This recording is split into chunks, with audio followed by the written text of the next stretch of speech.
Well, now it's time to clean up. Seems like that is a natural phase of a lot of things throughout life and throughout the world.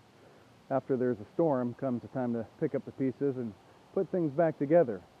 In a lot of the Far Eastern military style manuals, whether it be the Gunpo Jo or Art of War or some of the true classic samurai scrolls, they kind of talk about the yin and yo of things, this natural balance that even samurai realized that after war came this period of seeking balance again. The Chinese and Japanese have a term for that. It is called the yin-yo, which is kind of very similar to yin and yang, that natural flow of balance and harmony. And here we are, had a big storm, had all of the wind and the trees breaking and all of that stuff going on, and the chaos of the storm and the rain and the wondering, are we going to be okay? Is the roof going to hold? Are we going to catch a tree through a roof? Which unfortunately one of my neighbors did. Now comes the balance of that, and the storm has passed, and now it is time to kind of pick up, and calm has come again to the land. So now all of those storm noises have been replaced by the sounds of rakes and chainsaws and weed eaters and lawnmowers, and just kind of people coming out and enjoying what wound up being a beautiful day. It's been in the mid-70s here today, supposed to be down in the low 60s, perhaps even the 50s throughout the weeknights this week. So kind of that peace has kind of returned to the low country. That really got me thinking with this storm, how are your preparations? Is your bug out bag really good? Have you ever taken the opportunity and done a mock bug out or a bug in just to kind of test what it is that you have? So have you taken the time, gang, to really kind of figure out, is your bug out plan a good one? Do you really have the right things that you need, or are you just really packing too much junk on your back? If you're talking about a bug out through an urban environment, let's say, since that's been a big hit video on my channel, is all the urban bug out stuff. Is a 60-pound pack or a 50 or even 40-pound pack too much? What do you really need? Those are the things that you have to really analyze yourself and see if that is a good choice for you, if you can make it work. And that's all going to depend on a lot of things about you, your knowledge, your skills, your strength. Do you have the endurance to do those type of things?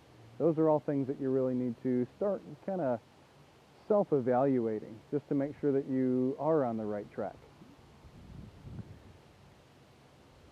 I think I can probably say that, as much as I thought that, I think I'm prepared, and my idea of preparations isn't the traditional thinking.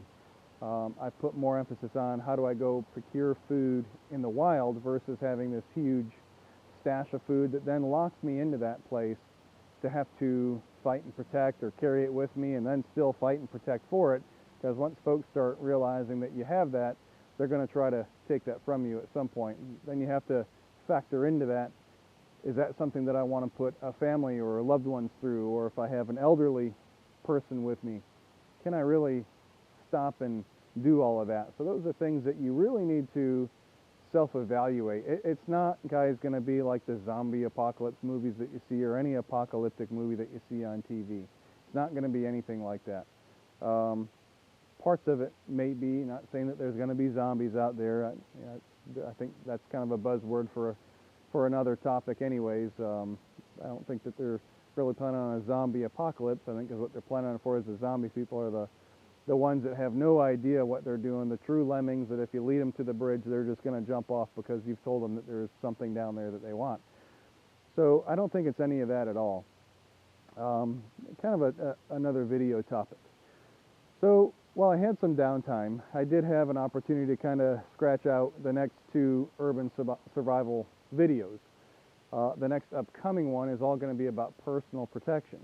Now, what does that mean? Well, it doesn't necessarily mean that I'm going to go teach you how to be pro gun runners and do all of that. I can do that. I do have certifications for that. We'll talk about some of that, but that's your own thing that you're going to have to kind of incorporate into what it is that you're doing. Am I going to go turn you into some sort of a high-speed tactical operator with your hands? No, I'm not looking to do that either. We're going to look at some of the common types of resistance and common types of attack.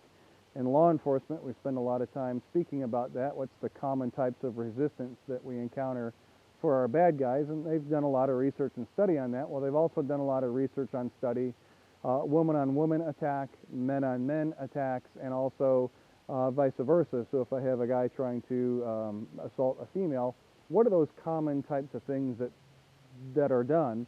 And for guy on guys, there's about 10. For girl on girl, there's really about 5 types of basic attacks that seem to always kind of play out. So having a skill set based around that would be something that you should spend some time, and I'm going to take the next urban series and do that. I planned out the 3rd urban series to be something more on gun preparation, gun running, those type of things, and just my food for thought with that. For those that know me, you know that I am now a firearms sales guy for Gander Mountain. I love Gander Mountain. If you get a chance to buy a gun, they're going to give you the best price in town. They'll beat that price by 10%. So if you're looking for a new firearm, go see the folks over at Gander Mountain. It's great. I have a lot of fun working there, and I get a chance to kind of put my hands on all of these different gizmos and gadgets that are coming out now. I don't want to make this video too long, gang. What I really wanted to do is just come up and say, yep, we're here, kind of putting all pieces back together. I'm going to get the other urban videos. I'm going to probably start filming them this week, and hopefully maybe next week get those up on the channel. And again, I want to say thanks to all the new subscribers. I appreciate you clicking that subscribe button. That does mean a lot. Try to work hard on the channel. I did get a wireless mic. I had it for a while. I didn't use it, and I'll try to use it again. I've seen a few of y'all's comments have said, videos are awesome, you got some great points, Tim, but you need a better mic. Well, I'm going to try that. We're going to try to get better audio quality. I worked a lot on Army Wives as a technical advisor for that show, and audio is always the bane of existence whenever you do anything with a camera for film. So I'm going to work on it. That's the best I can tell you right now. It does take a lot to get good audio quality. Beyond that, guys, thanks again, and I look forward to seeing you very soon. Appreciate everything that you've done for me and for this channel. Remember, guys, keep your go bags close and your knives sharp. Till next time, we'll see you.